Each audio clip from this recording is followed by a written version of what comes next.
Another new page will today be opened in the political history of Osun State, where the electorates have started coming out to decide with their ballot who occupies the Bolage House for the next 4 years. I'm talking about who becomes the next governor in the land of the virtuous. We're looking at one governorship seat. Amazingly, there are 48 candidates, perhaps the highest in the history of governorship election in Nigeria. And their fate will be decided by 1.2 million registered voters who have so far collected their permanent voter cards. Hello and welcome to our special coverage of the 2018 Osun governorship election tagged Osun Votes. I am Nifemi Oguntoye and we're streaming live on our website at tvcnews.tv. You can also join the conversation online, as well as share your thoughts with us on Twitter at tvcnewsng using the hashtag OsunVote.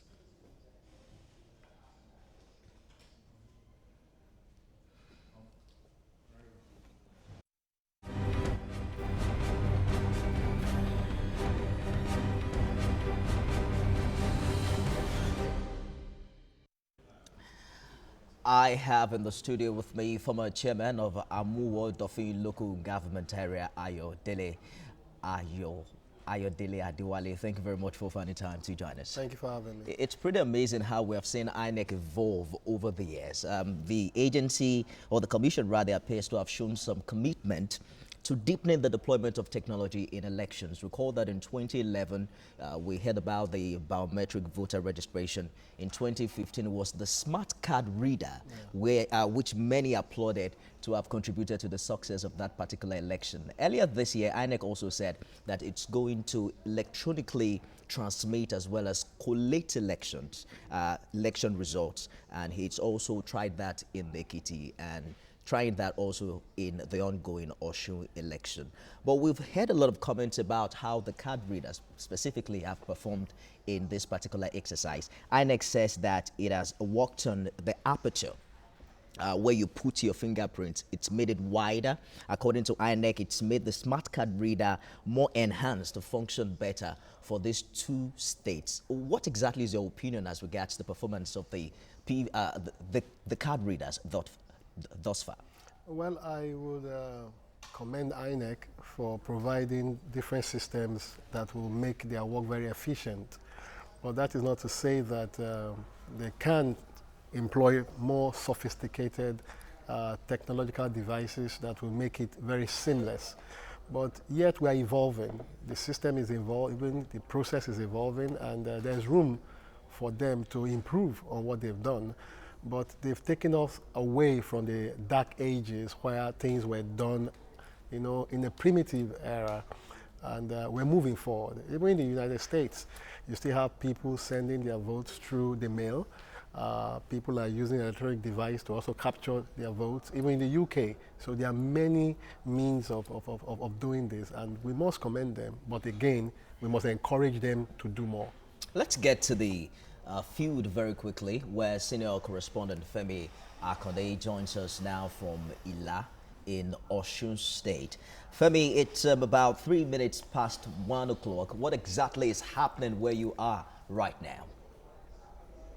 Thank you very much, Nifemi. Well, at this polling unit, at this polling area, at some of the polling units here, voting has ended, and the electoral officers are just sitting idle, waiting for 2 p.m. when the voting will officially end before they can start sorting. I'd like my cameraman to pan behind you so that you see the electoral officers. They're just sitting idle for now because there are no one to attend to. Every registered voter from this polling unit has cast their vote, and they are just waiting for the official end of voting before they can start counting, sorting, and eventually collation at this polling unit. Well, around here too, people are still around here loitering around.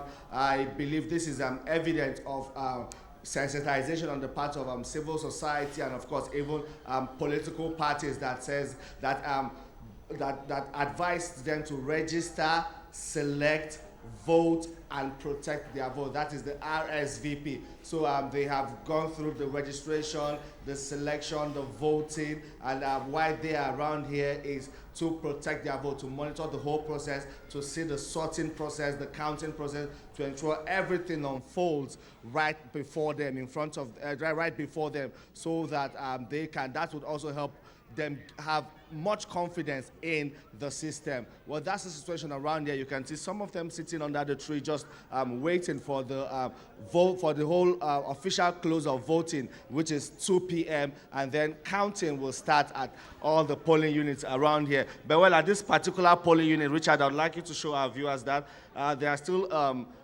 some people on the queue, just a handful of them on the queue waiting to cast their vote. I believe before 2 p.m. they will be attended to and they will all cast their vote. Well, that's the situation around here, and everything, I must say, has been so peaceful. Well, according to INEC, Femi, they have worked on the smart card readers enhanced to perform better for this particular election. What has been your experience like as regards the performance of the card readers? Yes, that's correct. I've not had any report, even from the areas where I have visited, the polling units I've visited. I didn't hear any complaint of card reader malfunction, unlike what happened in Ekiti. Most of the polling units I visited were people with that reported incidents of card reader malfunction. But well, here in Osun State, I've not had any of such reports in Ila-Orogun area where I'm covering the election. I've not had any of such reports.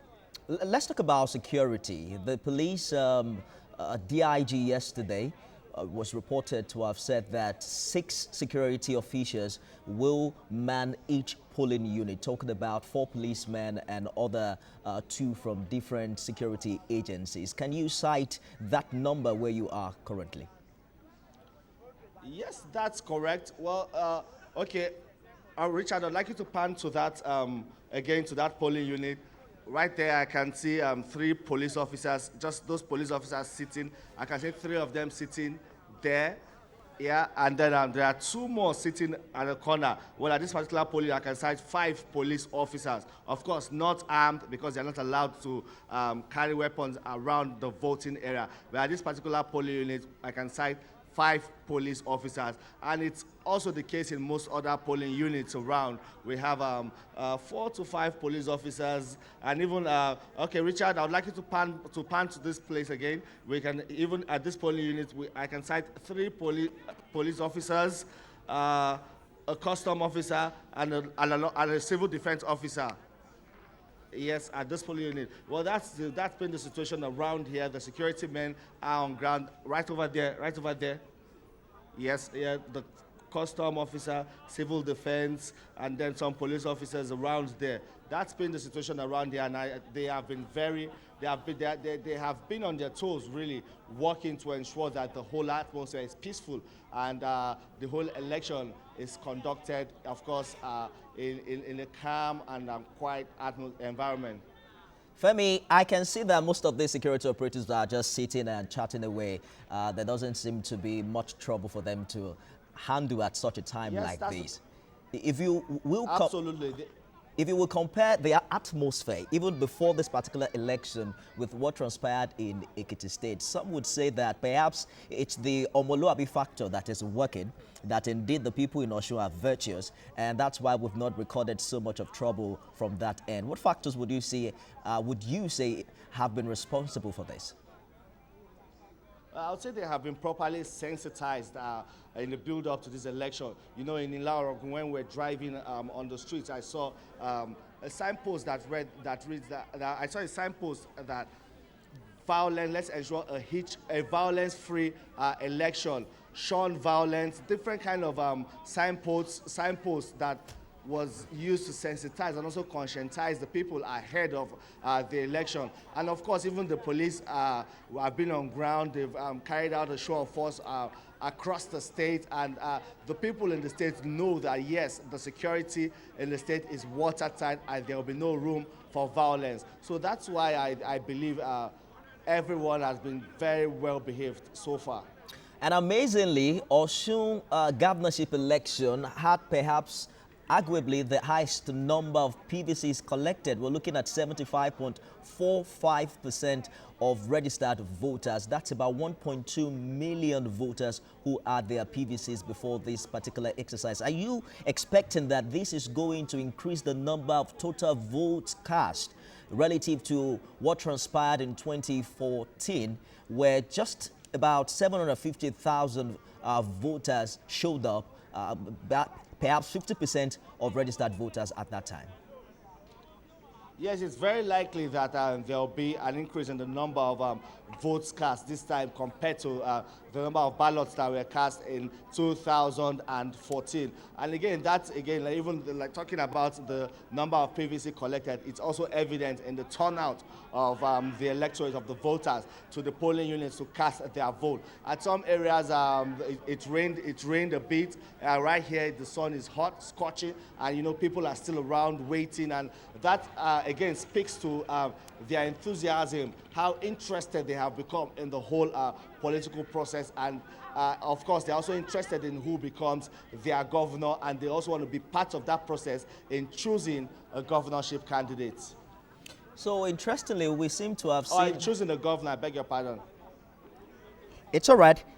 It appears we have seen a process where accreditation and voting happen simultaneously. Some say that has impacted on the speed with which this exercise has gone.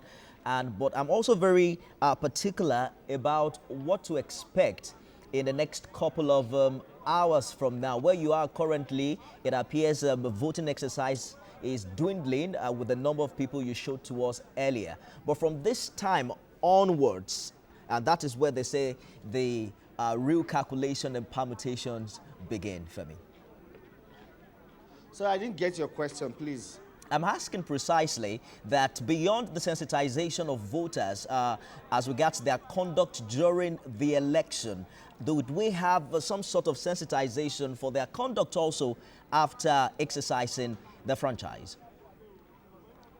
Yes, there's been a lot of sensitization from critical stakeholders, civil society, political parties, even the media. We've carried out a lot of sensitization to ensure that people are aware of their rights. People go to pick up their PVCs, and even at the polling areas, people behave themselves, and of course, again, that they don't sell their vote. So a lot of these things paid off. I would like to bring in an observer, a domestic observer, and let's also hear his opinion on the whole of this vote. Hello, sir. Are you Livingstone Wechi from the Livingstone Wechi from the Integrity Friends for what's your group? Yeah, the Integrity Friends for Truth and Peace Initiative. Okay, and so far your group has gone round Osun State or some polling units in Osun State. Exactly. As a domestic observer, what is your observation? Well, the first impression about this election is the mass turnout of voters. Ordinarily, from the beginning of the week, it did not appear as though you were going to witness this level of mass turnout. But what that points to is the political consciousness that now expresses itself amongst the Osun people. And it's quite amazing because it's unusual compared to recent elections where you have scarce or very, very reduced numbers of voters coming out to cast their votes.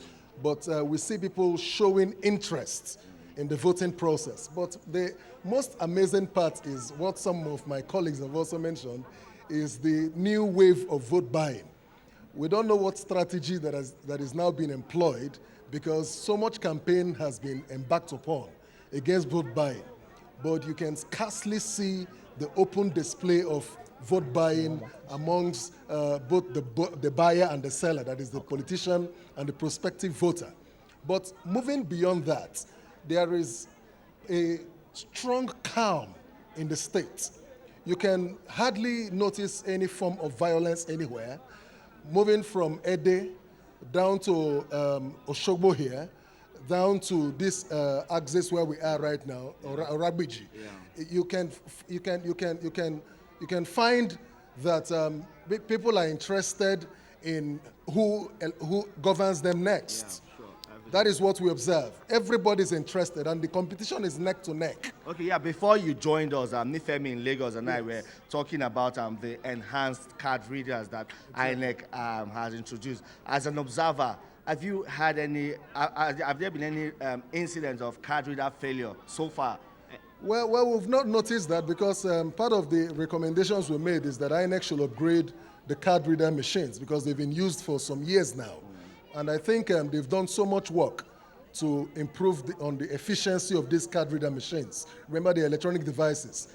However, we noticed somewhere at Ofetedo, somewhere called Ofetedo in Oshogbo area, where some persons who either registered this year or transferred to that access, either their thumbprint will catch and then their physical identities will not be reflected, or some of their details are altered in the card reader machines.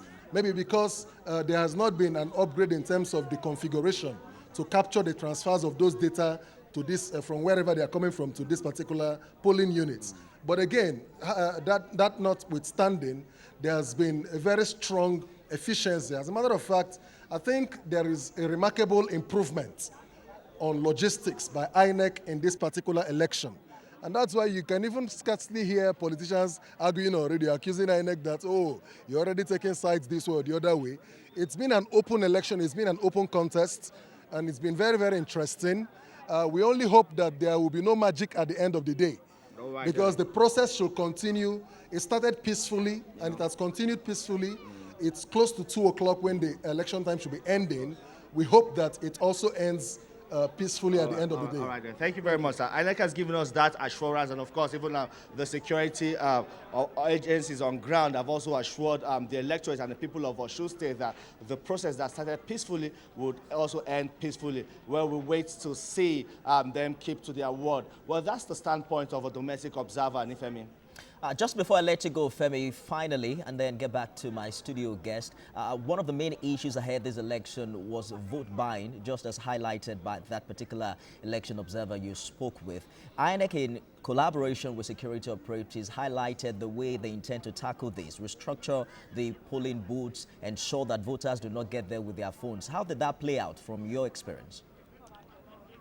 Yes, you know, they were restricted. They were not allowed to go, voters were not allowed to go close to the polling units with their phones. But you know, this was kind of overstretched, especially by the security operatives. You know, I tried taking pictures with my phone, and then they stopped me and said, you're not allowed to take pictures. There's a ban on using camera phones around the voting area. And I tried to explain to them that no, that ban is just for the voters. They are not. It's to prevent vote buying and other kind of electoral malpractice that are perpetrated using the phone. And I tried to explain to them that I am a journalist, legitimately doing my job, and I should be allowed to even carry my camera and my phone close to the voting area. You know, it took a senior officer to come and intervene before he was able to prevail on them to allow me and another of my colleagues from the Nation newspaper use our phones around the voting area. Well, that's just one incident. I really don't know what is happening in other polling units, if the police officers around there are well sensitized to know that this ban on phones and cameras is only restricted to the voters and not journalists. That's all right, Femi. Keep your eye on happenings in Ila, and we'll be back with you subsequently to get more. Thank you, Nifemi. All right, that's been Femi Akonde in Ila, who just told us that voting appears to have ended in a particular polling unit where he is.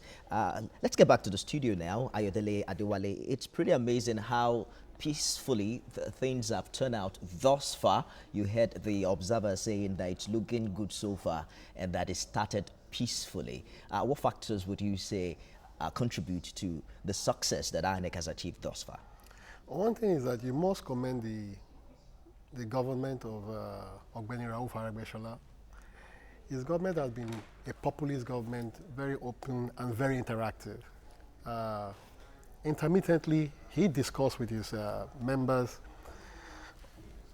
of the constituency, particularly indigenous dwellers in that state, and they discuss readily. Aside from that, the security operatives too, like I said, They've done a lot of work prior to the elections, and the civil society have also done such. You cannot also rule out the traditional institutions. They've been engaging their people. So Osun environ is an engaging environ. There's a lot of things that are going on there. There's a lot of interaction, and the people are highly, very sensitive when it comes to information and happenings around them. Interesting. And one of the things our correspondent said was the experience he had with a security operative who would not allow him use his phone around the voting area, which is different from the rule of engagement or the position of INEC as regards not allowing voters use the camera on their phone to snap that particular ballot paper. Would you say that there isn't much of communication even between INEC and security operatives? No, I think that should be a situation where the commanding structure should be looked into very well, because you know a lot of these security operatives only listen to commands, and if the commands are not well detailed, they will just obey as directed. So you should look at the chain of command and what is flowing through that chain of command, and if it is stricto sensu what is agreed, or perhaps it has been summarized as don't allow anybody bring phones to that area. You understand? Within that command also, there should be some level of explanation, well detailed on the level in which those phones can be allowed, or the distance that those phones can penetrate, or what have you. Even while he was saying that, I was just thinking that is it not possible for us to have a very transparent polling booth where from a distance everybody can see you, vote and do whatever, but they can't see who you're voting for. So if you try to use the phone, people can also see from afar. The challenge with that will also be that people can easily preempt who you're voting for. No, for they instance, can't. They can't preempt. If you have a ballot paper, Yeah. you can tell that the parties are arranged alphabetically. Yeah. You can tell if the parties are the extreme top and another party you are the must have an extreme. eagle eye to do that. What I'm saying is, if this is the booth itself, the bottom part where you're going to thumbprint can be shaded out, Okay. while the upper part will be transparent, more like nylon see-through. So if you tend to carry your phone to snap, your hand would have gone up the shaded path. Then people can see what you're doing. The consciousness of man will prevent you from doing that, because your phone will be in your pocket ab initio. You can't carry your phone and your ballot paper at the same time. It will be in your pocket. So at that point, when you're doing it, you tend to put your hand in your pocket, and you tend to do this. Everybody from a distance can actually see you. So it will restrict. It might not totally eliminate, but it will restrict the tendency of doing such. Some have questioned how effective this strategy is, because there are some who would tell you that vote buying is not limited to what transpired on election day, is not limited to what transpired when you are thumbprinting, that it's way ahead all of that. There is the issue of what happened even before election day and perhaps after. But from the scale of priority, the major priority now is to eliminate the tendency of people capturing who they have voted for in order to exchange it for gratuities. Now, if you're able to eliminate that, the other part will be a trust thing. That if you have entrusted that, look, you sell your vote, you get this, which you cannot totally determine when it gets there. So what the orientation agency or people will now tend to do, that whatever they give you, if you don't have the conscience, the morality to reject it, you can as well take it as that they've tried to buy your conscience and you vote for who you want to vote for. It's a lost funds. Some will tell you that the role money play in Nigerian politics is an age-long one. Yeah. There's a song I was listening recently by Kolinti Ayila, and it was singing, about a political experience decades ago, and it was mentioning, telling the electorates not to have their conscience bought by politicians. I'm talking about in the 1960s, and it's amazing how this culture has grown with us even to this particular time. But the bigger picture is monetization of the electoral process, as it were. Prior to this time, it dominated the public space as regards how much politicians even have to pay for nomination form and expression of interest. How far do you think we are from eliminating the role of money in our politics? Well, as long as we are in this mundane, and as long as some people will say that money is the wheel of progress, some will also tell you that money is the seed of evil. And in as much as all of these things interface, you cannot totally rule out the factor of money in this. But there is something that can prevent money from having a sway, and that is political consciousness, discussion. The more you discuss with people, the more you talk to people, the more you tend to redirect their thinking and make them see that, look, if you vote for me, I will be accountable for your vote, for your trust. I will do X, Y, Z that I promised you. And as long as those people can hold that as a trust shield and the discussion continue, by the time you tend to deviate from it, they'll try to put you into order. By the time you refrain from being put into order, they'll wait for you at the next electoral date, where whatever you say cannot be used to cajole them, because already they are liberated in terms of thinking, in terms of consciousness, and in terms of taking the right decision. But when discussion is bridged, then the people have the tendency of having their minds engaged with other activities that You know, would the not. challenge with that is the role poverty has played, in our society. It has gone beyond not having money in the pocket. It has even evolved into poverty of thinking, a situation where most of the electorates are not even enlightened, they are not well educated, they can make the right decisions for themselves, and they've been in a situation for a long time, and someone is bringing some money. At that point in time, it's a question of survivor rather than ideology. I will take myself as a case study. I have a platform that I've created for over 4 years, getting to 5. Now, this platform has 2 streams, 2 major streams as a front line. We have the LGA platform, the meeting where we meet. Now, every Monday, over 300 people meet. Now, the LGA now breaks into 7 platforms at the world level. Now, in each of those platforms there, the least number that meet is not less than 20. The highest number is not limited to 115. You understand? And it is not piloted by money. They come to the LGA meeting, some spend as much as 1,000 naira just to come for the meeting, to listen to what we have to say. And it's not a radio frequency of talking. You understand? We engage each other. It's a two-way thing. And they ask questions. Now, the only time we don't meet is when you have a national holiday, or you have a religious holiday, or you have a workers' day. And if we don't even meet, they tend to question me that, look, that is the only avenue they get to see each other and discuss about the happenings of state and all of that. Now, if you tend to have such platforms where discussions are taken, people will tend to see that the only way they can break the yoke of poverty in terms of funds and what have you, it is when they meet to agree on a system of government and when to meet to agree on who represent them, and that person also know that his survival lies in the people, his sovereignty lies in the people, if he intends to continue in that voyage or he wants to stop it.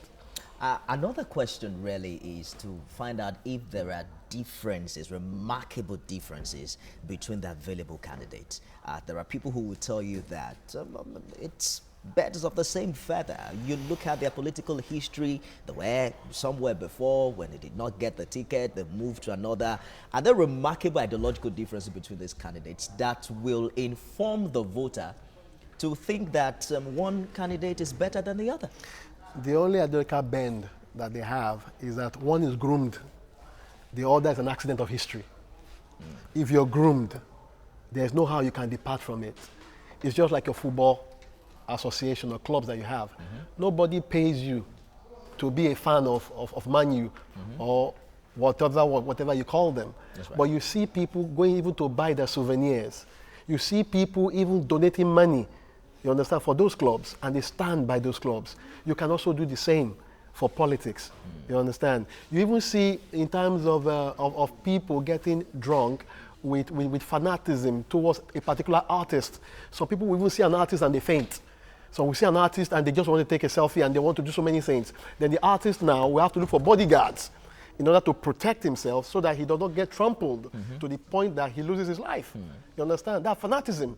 So you must tend to build a culture, a system where people will be fanatical about having the information to doing what is correct. And the only way that can happen is back to this issue of ideology. Because take Barcelona, for instance, there's a style of football, the tiki-taka. And that's why people love it. You take Arsenal, there's a way, there's a culture that is not a function of who's the manager or who is the captain of that particular team. And that's why people stick with names like that. But let's take a break here, and all eyes on Osun as we speak. Elections are on in 30 local government areas in that particular part of the country. The feeders we're getting thus far, it's that it's been peaceful. We've spoken with election observers. We have correspondents scattered across that part of the country who are saying, we spoke earlier with Femi, who is in the polling unit in Ila, and elections appear to even be winding down in that area. We are here to analyze the issues, give you in-depth review of what's taking place in that area, and we'll be back with more. Stay with us.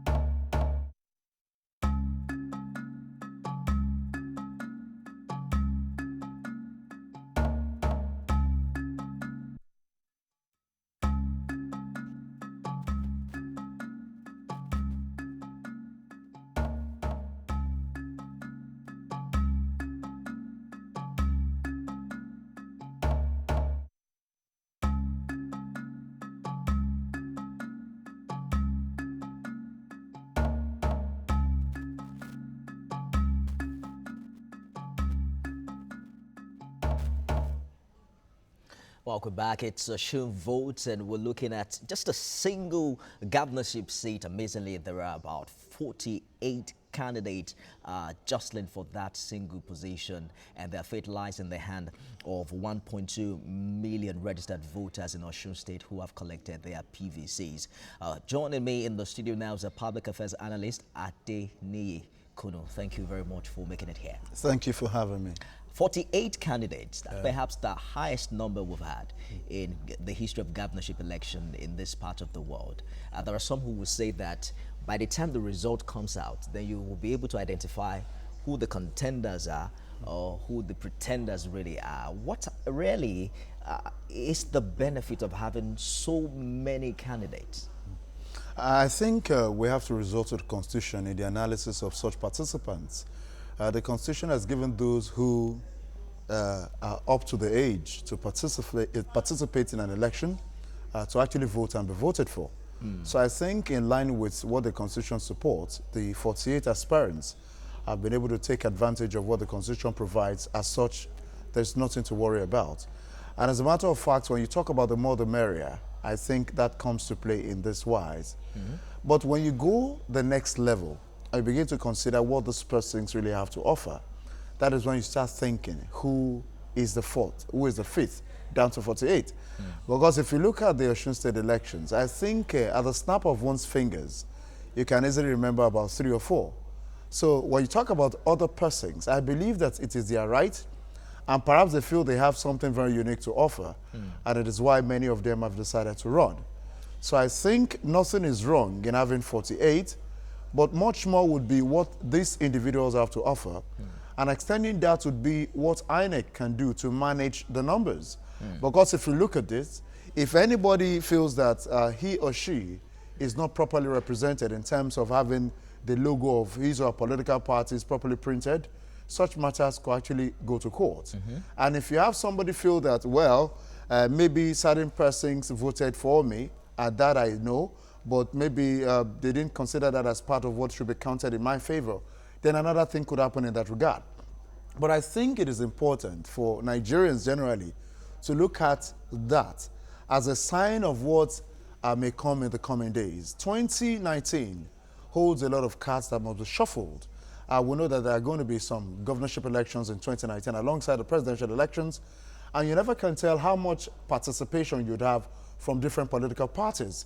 And INEC, by law, must represent properly, first, what the people themselves stand for. If you look at it, every 48 aspirant, as it were, must not have an issue with whatever he or she intends to achieve. So that simply means INEC must be on top of its game to ensure that nobody's ox is gored, so that we don't have cases of people saying certain things are not done the way it should be done. And if you also look at it, we've had instances where political parties who know really that they do not have a future in their aspirations are quickly able to align when the elections are closed so that they can actually strike some kind of deals. But in this wise, we appear not to have people who know that it's a death knell for them to participate in the election, even sacrifice their political aspirations. So it's about, let me go there, rub my body in the mud alongside many other persons. After all, I went through certain processes to get the party nomination. So I think strongly that it's very, very instructive for many persons to know that this Osun election is going to define a lot of things that we're yet to see. In fact, it is prophetic coming into the big one next year. The implication of having so many parties participating, so many candidates. For instance, one of the bright innovations that INEC brought to Osun is the introduction of Braille Guide for blind voters. I've spoken with some visually impaired, people who told me that, for instance, in 2019, if you have 91 candidates for the presidential election, I mean, the Braille is going to be wide, and it's perhaps going to even confuse the person who wants to use it. What's the essence of having someone on the ballot who haven't shown a level of seriousness during the campaign activities? I think INEC should go further by having it recorded where you have a voice command for such people. All he or she needs to do, just go there, just voice whoever he or she wants to vote for, and it is captured there. You can go a step further. It will increase the speed of that process, and it will help such a person in order to, vote correctly and get those things done. Be that as much as I've said, having multiple people contest for election is not a problem. It's not a problem. The major issue will be to avail the people the information about these people, and in order for them to make the right decisions. Also, to project their programs. And that is where the media comes in. You see, the media must tend to lower the cost. Because you have a lot of bright people. They don't have funds, yet they have programs. The cost for what exactly? The cost of publicity.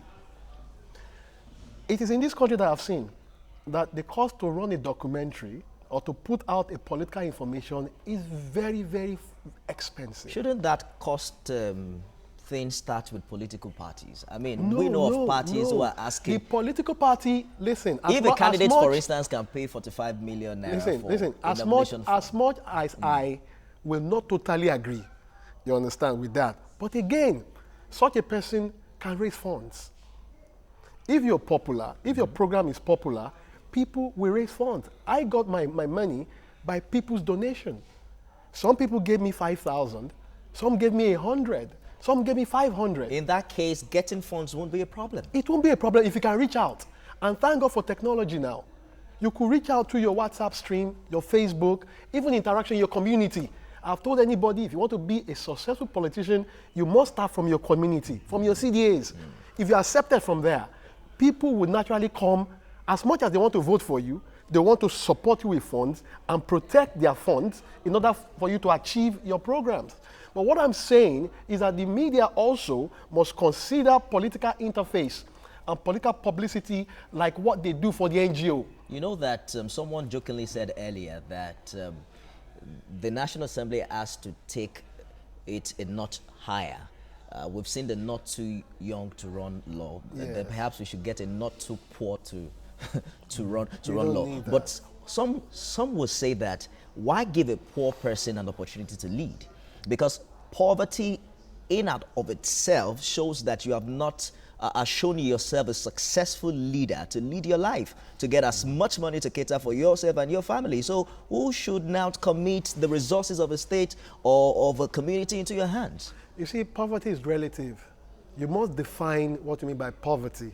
Even within a pulverized area, as long as they can converge together, have an agreement and bring up programs, they can't push one of them forward in order to remove whatever form of poverty they have within them. So you cannot relate poverty across board.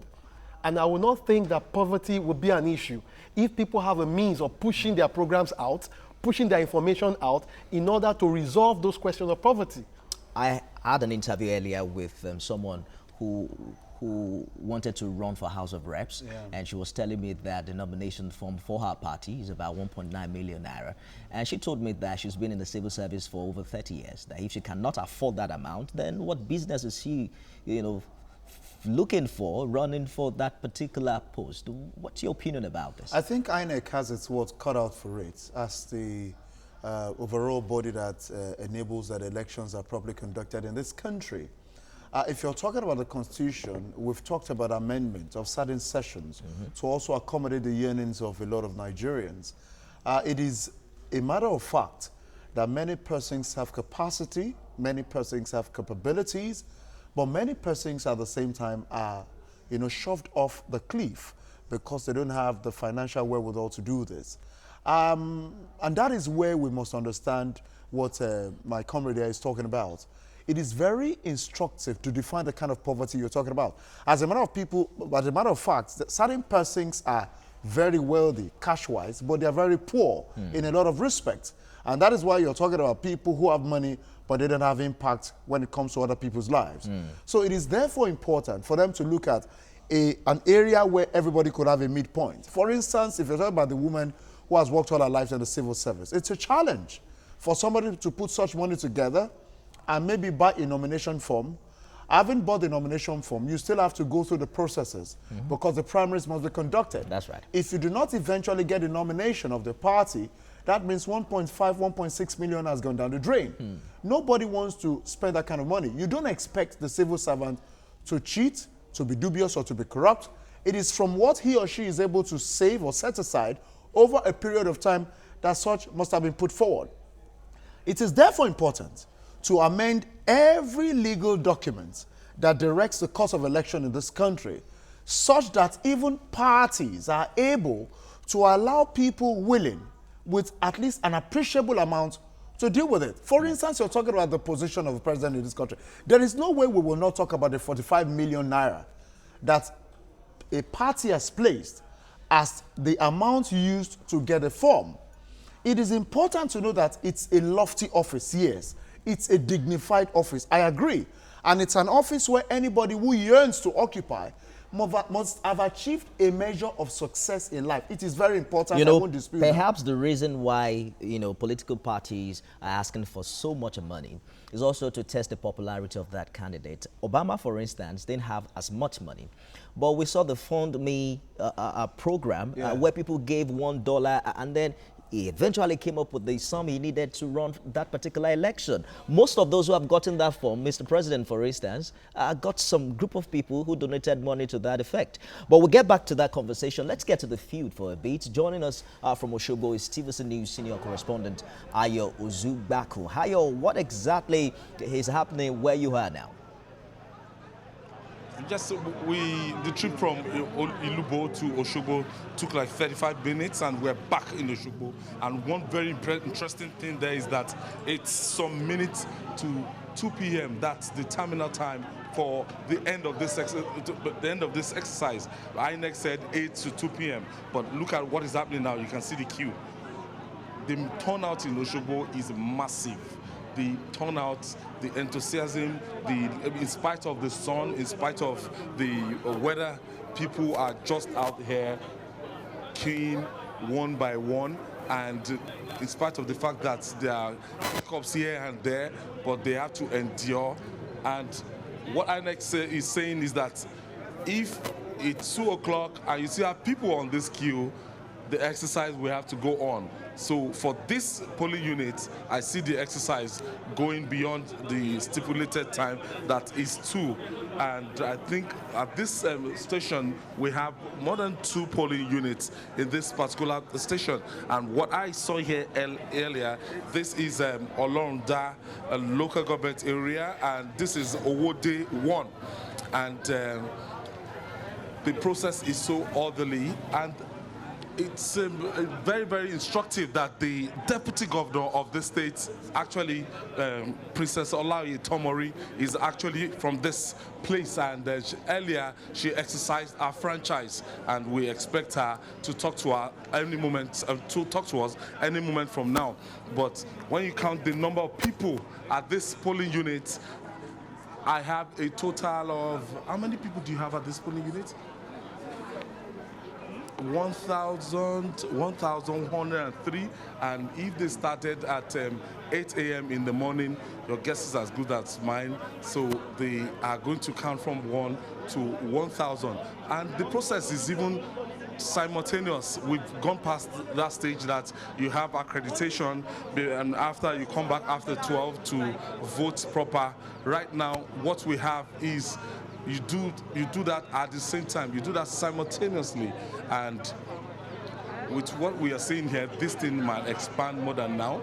And from this place, after these people, they will wait for the result to come out at the level of the polling units. They will wait for their results, because after queuing, some people have actually exercised their franchise, and those people exercising the franchise, they are just waiting around here. Just waiting around here for whatsoever is going to happen. This one. This one. This one. For what, yes, to happen, and they're waiting after voting, and it's all right. They just want. Ayo, let me just quickly find out what the security situation is like where you are. INEC said earlier that 6 security operatives will man each polling unit. You talked about a turnout of people, massive turnout in that particular polling unit. But tell me about the security situation. So from what I'm counting now, 1, 2, 3, we have 3 policemen mounting this particular unit, and they are unarmed. I spotted some NSCDC guys earlier. But what is happening is that at any strategic location outside this place, you will find the military guys. You will find security men all across the adjoining areas to this place. So you have, if you want to enter Oshogbo, you have military men just manning, taking charge of the security there, and they are stopping people, and they're searching people, and they're asking about the people's whereabouts. I think I have the deputy governor here, the deputy governor of Osun State, that is Mrs. Titilayo. How are you, ma? How are you? I'm good. Thank you. Have you voted? I have pretty early in the morning. Okay. So what's your observation so far? I'm indeed very happy about the way our people are voting peacefully. There's no violence. They're very happy. They all eager to cast their votes. Even you can see at almost 2 p.m., they are calmly waiting in the sun to cast their votes. And I'm particularly enthused that they have all displayed their Omoluabi tools, which we had always preached in the state. And the state is noted for peace, and this is so obvious. So I'm particularly very happy. I've been here since morning after casting my vote, and since my family compound is directly opposite my polling unit. So everything is okay. How many minutes did it take you to go through this process? Well, when I went into the polling booth, they checked my PVC. After that, they used the card reader. And after that, they gave me my ballot paper, and I voted. I think the process was less than 5 minutes. Less than 5 minutes. Less than 5 minutes. In terms of reports. And the officers are quite efficient. I'm impressed about that. And they're very professional, all of them. The security officers deployed to all the units too are working properly. We have not had any issue in this polling unit. And I've called the other units too, you know, and I've been having the same report that everything has been going on peacefully. In terms of the report you gotten, apart from this polling unit, some other polling units you might be monitoring around this area, what has it been so far? Well, outside Oshogbo, I understand there were skirmishes of some mismanagement, but not at the city center, not in Oshogbo, in the villages. And I called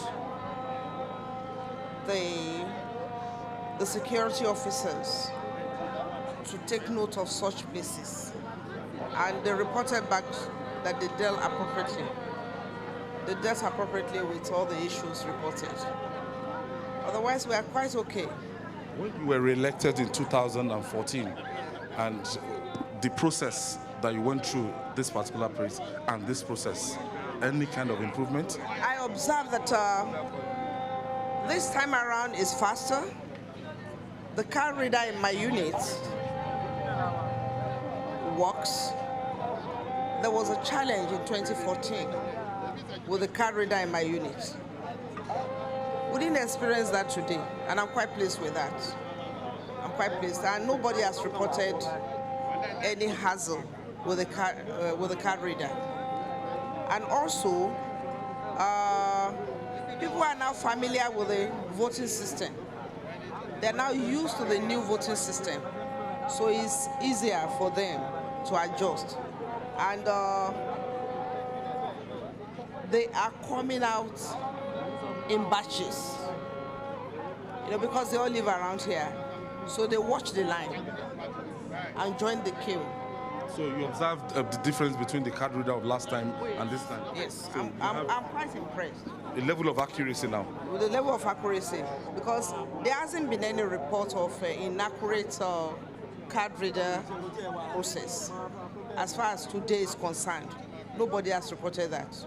Nobody has reported to me today about maybe the inaccuracy or faulty card reader. I've not had any reports on that.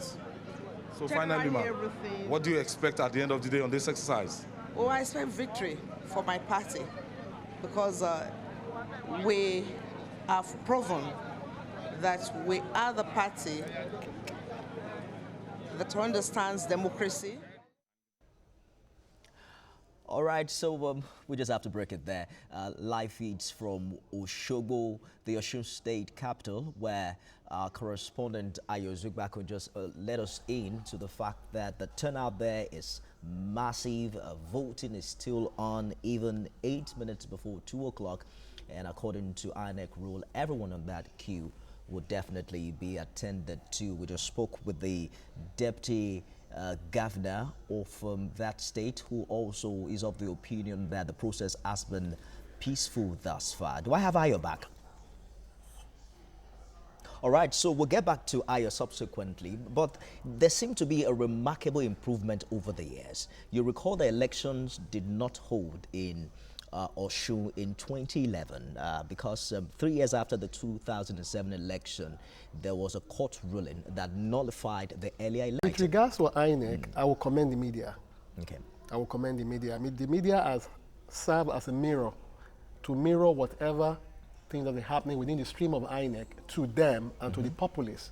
And you have always given the populace also an opportunity for them to add their voice and also add solution to whatever INEC see as a difficulty.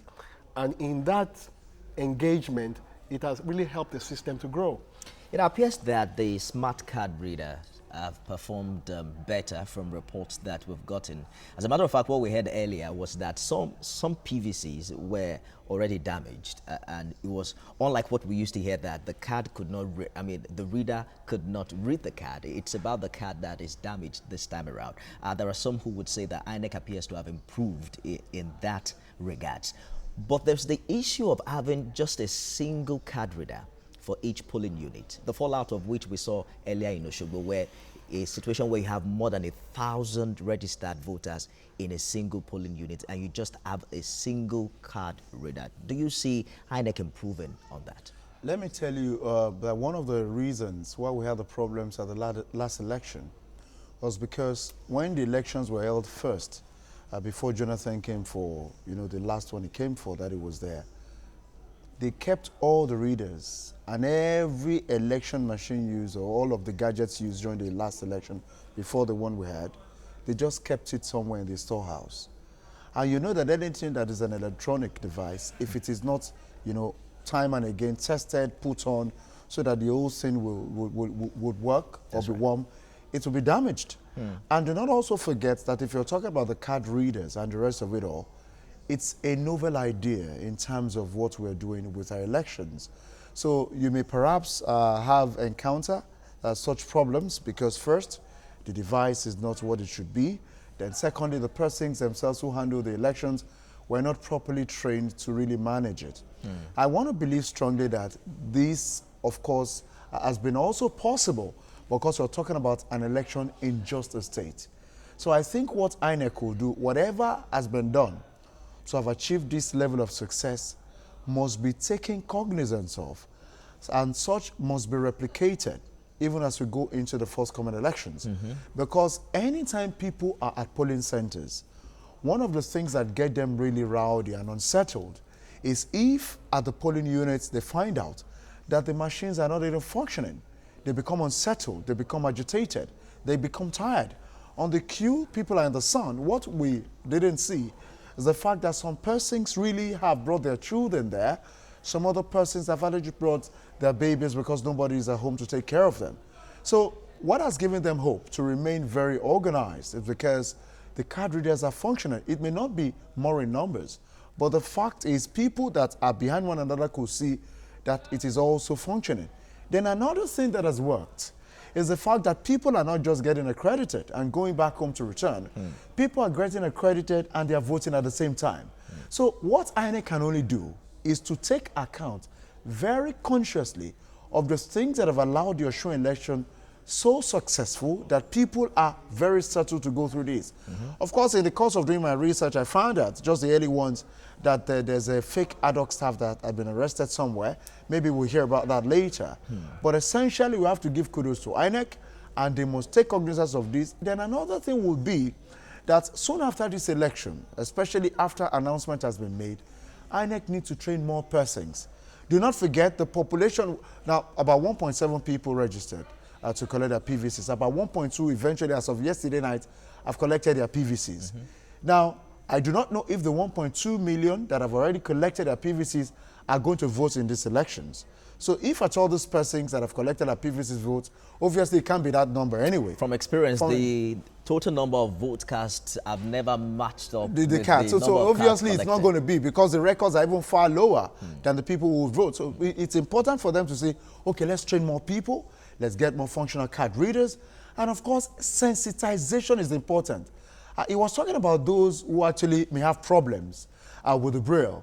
If, for instance, you have 50 or 55% aspiring to a position, would everybody have to wait for them to check how many of those people? I think it's a two-way thing. First, the people who are physically challenged must have been sensitized enough to know this is the person I want to vote for. The voice prompt device for Braille could also work, such that when they get to the voting center, they just punch a button, maybe they speak into it, I want WYZ. That's the party I want to vote for. Once it pops up, the thumbprint or use other means to ensure that they cast their vote. On the other hand, they are sensitized enough to know, and they save us man-hours in terms of all the things we get challenged with time and again. There's a lot for INEC to It's a whole lot. reproduce and enhance, as well as work on as we count down to the general election, Yes. especially the number, the percentage of people in Osun who got their PVCs, 75.45%. Arguably the highest percentage that we have recorded yet in any election in this part of the world. But let's turn our attention to security. The number of policemen deployed for this election is still being debated. Initially, the figure was 40,000, but I heard the DIG say that there were just 18,000. But let's look at it. We have about 2 helicopters, 40 units of tactical operation squads. We have a Deputy Inspector General of Police. We have 8 commissioners of police. We have 30 armored personnel carriers, 300 patrol vehicles. We have sniffer dogs. You are making him imagine a war front.